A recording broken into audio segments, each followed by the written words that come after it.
Sa pagtaas ng bilang ng mga kaso ng mga maagang nagbubuntis ay siya namang pagbaba ng edad ng mga kabataang kasama dito. Noong kasagsagan ng pandemya ay mas tumaas ang bilang ng mga kabataang maagang nabubuntis ayon sa datos na nakalap mula sa local at national level.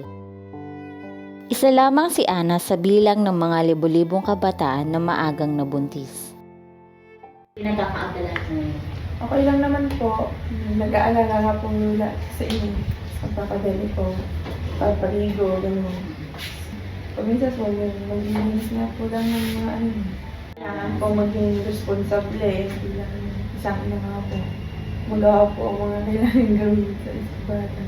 Paminsan mahirap po yung pag hindi po mapatahan po ang bata. So, may part po na naiiyak na ako pag hindi po makatulog. Or pag man po na may nararamdaman po. Nalaman ko po kasi mag-iisang buwan pa lang po. Talaga po yung sinabi ko na po sa magulang ko. To the point na po na hindi ko lang po kailangan isekreto.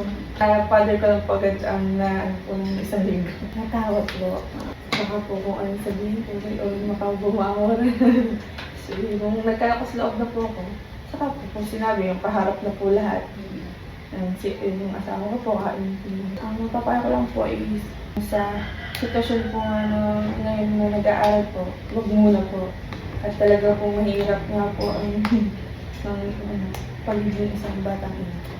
Nalungkot po at hindi nga po makakapagtapos po ng pag-aaral. Pero may chance pa naman po sa isang taon nga po pag nakaalis po sa inyo. Pagpapatuloy po sa next year, pag okay na po si inyo. Bilang pagtugon sa pagbabago na mabawasan ang pagtaas ng mga bilang ng batang maagang nabubuntis, ang mga SHEG, CLA at Likas Federation, katuwang ang SHARE at mga ahensya ng lokal na pamahalaan ay nagsagawa ng mga programa at aktibidades upang tumugon sa issue ng teenage pregnancy. Ang nag-udyok po sa akin para maging isang peer educator ay para po ibahagi ko po sa iba yung nalalaman ko po para po mapaalalahanan din po yung ibang kabataan tungkol po dun sa paghihirap bago po maging isang batang ina.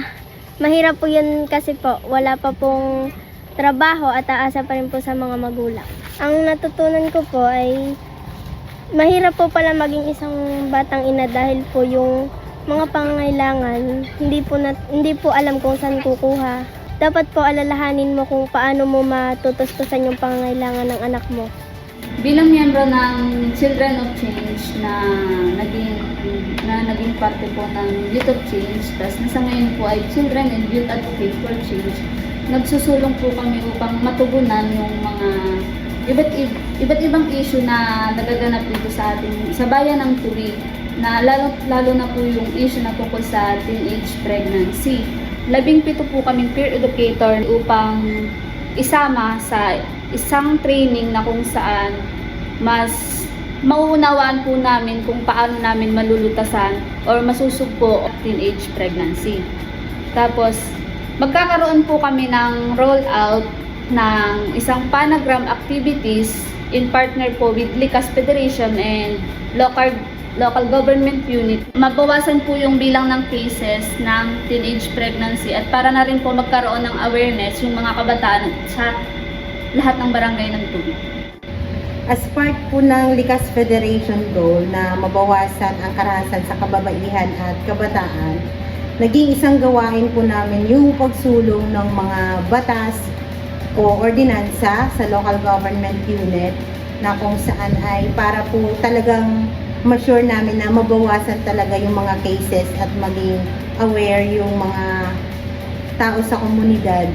Yung una namin ginawa ay kinausap po muna namin, representatives from the barangay po ng CLA, ang konsihal po na naka-assign po sa Women's and Children. Tapos as member of the Municipal Council for the Protection of Children, yung Likas, member po siya as official CSO ng LGU. Kami po ay na-recognize during the second quarter meeting na kami po yung nagsulong ng RA 10354 na inaprubahan as ordinance na ng munisipyo.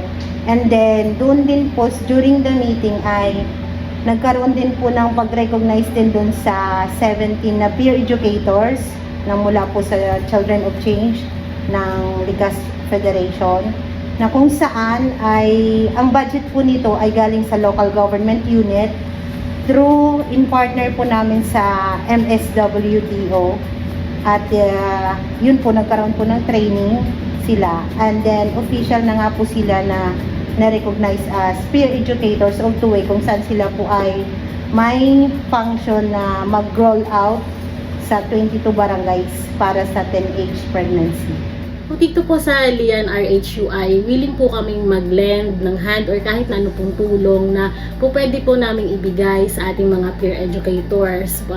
Example po, kung kailangan nila ng mga extra mag-educate sa mga topics, pwede po kaming ma-invite sa kahit na saan po na kanilang area na pupuntahan. At para naman po sa pagpapalawak ng family planning para maiwasan po ang teenage pregnancy, willing din po kaming magbigay ng mga sample commodities po para po doon. At kung mayroon pong gustong gumamit ng family planning ay makapunta po sa amin para po mabigyan namin kung ano man ang mga available na serbisyo na pwede po namin ibigay dito po sa ating health center. At anumang oras po ay pwede po kaming puntahan at hingan po ng tulong ng ating po mga peer educators. Sa ngayon, talagang nakikita natin ang pagtaas ng statistika na ang bayan ng Tuwi ay dumadami ang nakakameron ng kaso ng teenage pregnancy. So, by year 2022, sinimulan namin in coordination with Rural Health Unit, nagkameron kami ng forum sa mga high school students kung paano maiiwasan ng teenage pregnancy. At mula noon, 2022 until na 2023, ay sinisigurado namin na hindi mawawala sa programa ang pagsuporta para maiwasan o mabawasan ang kaso ng teenage pregnancy dito sa ating bayan ng Tuwi. So last May, nag-support kami sa mga kabataan ng Likas kung saan nagkameron tayo ng peer-to-peer educator training para sa kanila. Para sa ganun ay matulungan kami ng mga batang ito na maipadaganap ang paglaban natin sa teenage pregnancy. So, for this year at sa mga susunod na taon, dito sa Pamahalaan Bayan ng Tuwi, lalo ng aming tanggapan at ang Municipal Council for the Protection of Children ay gagawa ng mga programa kung saan ay tatarget talaga natin ng pababa natin ang kaso ng teenage pregnancy dito sa bayan ng Tuwi. Nung naaprubahan bilang municipal ordinance ang RPRH law ng Sangguniang Bayan, at yun po ay isinulong ng Likas Federation, doon po namin napagtanto na ang isang CSO pala ay pwede talagang maglabi ng mga batas. As long as tayo po ang lalapit, makipagdialogo sa mga kinauukulan at may paliwanag sa kanila na iisa lang po naman ang ating goal, at yun ay mapangalagaan at maprotektahan ang kapakanan ng nakararami tungo sa isang maunlad, masaya at ligtas na sambayanan.